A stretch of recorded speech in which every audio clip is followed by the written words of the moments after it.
Thank you, Mr. Chairman. Let me join the chairman in recognizing and thanking Ms. Irene Gray for her years of service to the committee, to the Senate, and to the country. We really do appreciate your good, solid, consistent hard work. Thank you. Fact is, across America, every month, Americans are falling further and further behind because of President Biden out-of-control inflation. Paychecks are not keeping up with rising prices. After adjusting for inflation, wages have declined 5% since President Biden took office. The fact is, working Americans are getting poorer every day.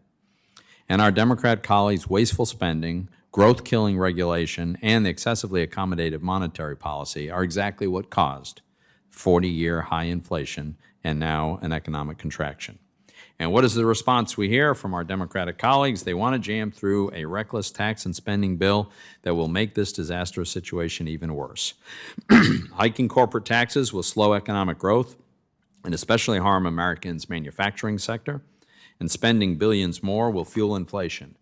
This new wasteful spending will mostly go towards corporate welfare for green energy, subsidies for wealthy people to buy Teslas, and a political handout right before the elections to higher-income Americans who buy Obamacare plans. In addition, the bill includes spending on housing, which is the topic of today's hearing. Under the Biden administration, of course, the cost of housing has skyrocketed. Housing prices increased 18% in the last 12 months. Rents have jumped 14%. Affordable housing is growing further and further out of reach for many. But you wouldn't know that from reading the Democrats' bill. Its housing provision creates a $1 billion slush fund for greening subsidized housing. I guess the theory is, at a time of surging housing costs, the solution is to put solar panels on Section 8 housing. As I've said before, government, and especially this administration, have often been the problem, not the solution, when it comes to housing. There are countless ways that needless government regulation drives up housing costs. Time-consuming permitting processes drive up the cost of building new rental housing. Overly burdensome environmental impact reviews further add to the cost. Tariffs on steel, lumber, and other building materials have the same effect. Rent control laws reduce the supply and quality of rental housing. Demand-side housing subsidies get capitalized into higher house prices and higher rents. Loose GSE and FHA underwriting standards drive those house prices and rents still higher. The GSEs then respond by subsidizing investors in single-family rental housing, but that just further drives up house prices and crowds out aspiring homeowners.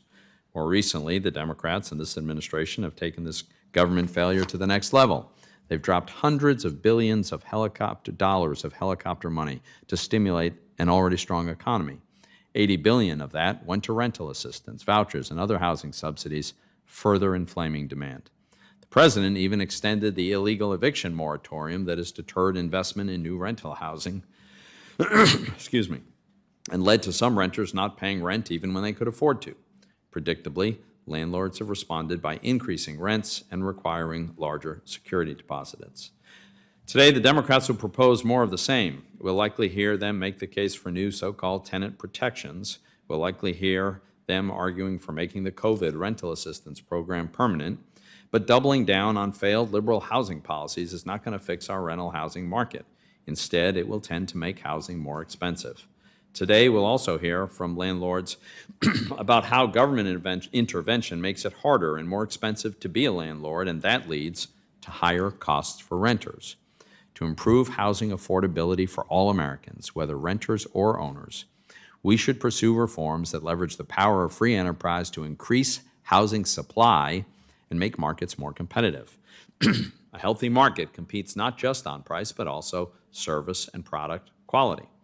To that end, we should scale back the role of government and increase the role of private capital. We should avoid the temptation to adopt new so-called tenant protections or permanent rental assistance that will have negative, unintended consequences, including increasing housing costs. We should phase out demand-side subsidies that drive housing costs higher. We should end the failed GSE model that fosters excessive risk-taking and contributes to a boom-bust housing cycle. Localities should revisit their permitting processes and other obstacles to new housing construction. We should prohibit the GSE and other federal programs from subsidizing rental units in jurisdictions that impose rent controls, And we should get the GSEs out of the business of subsidizing single-family home investors. And we should keep the GSEs focused on their affordability mission by keeping them out of social policy. Meanwhile, I hope the administration will finally engage on housing reform. Treasury has still not met its obligation to deliver a housing reform plan to Congress. It's now 10 months overdue. Instead of pushing a reckless tax and spending bill, the administration should look to opportunities for bipartisan legislation like the housing finance reform that relies on free enterprise, not government, to make housing more affordable for more Americans, whether they own or rent. Thank you.